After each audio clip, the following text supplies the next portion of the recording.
Hello, my name is Russell Preston Brown, and I'm a Senior Creative Director here at Adobe Systems, as well as a Photoshop evangelist on the Photoshop marketing team.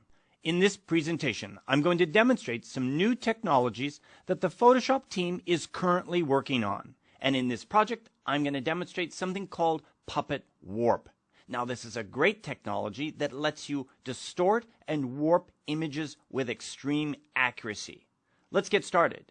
In this particular project, you can see I have this mannequin or puppet against transparency. That seems to work best for a project like this. Okay, targeting my puppet, let's go up to my Edit menu and down to this new technology called Puppet Warp right here. Now, when you first bring this up, a mesh appears over your image like this. You can go in and adjust the density of the mesh. In this case, I'm going to increase the number of points to increase my accuracy. I can also turn off this mesh, in this case, so I can see my puppet more clearly. Now I can go in and lay in pins or control points within my puppet for more accurate control. And of course, the more pins I place into my puppet, the more controls I have. I can lay in each of these points just like this. Then I'm going to click here in the hand and click and drag the endpoint just like this. And you can see I can get this rubber-like quality by stretching and moving this hand around just like this.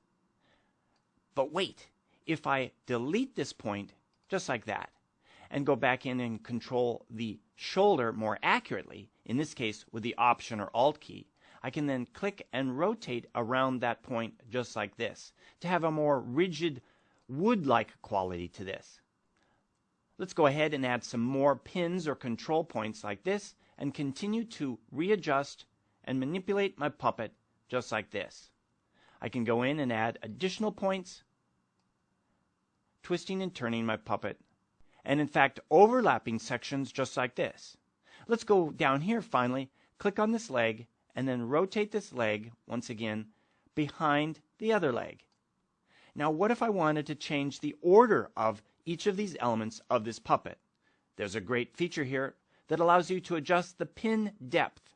I'm going to select this point in the leg right here, then go up here to my options bar and select this icon to send that leg behind the other leg.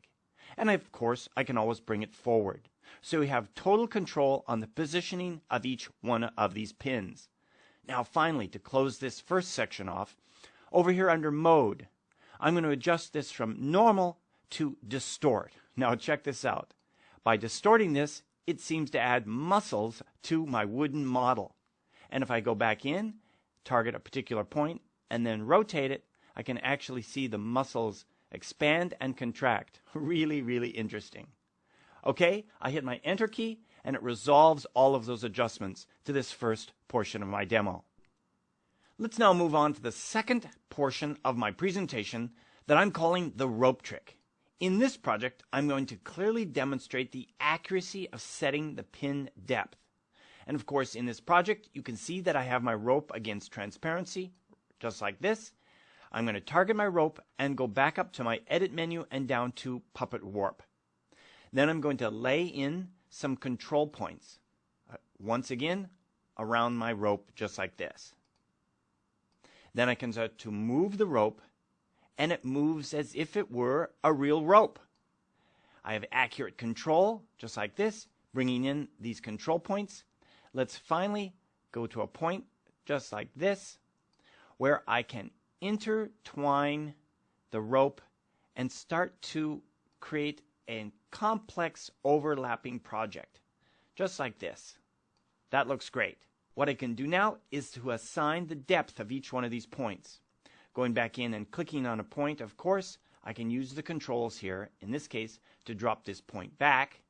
I can add in additional points by clicking here on the rope once again and bringing this portion of the rope forward. So I'm going under, over.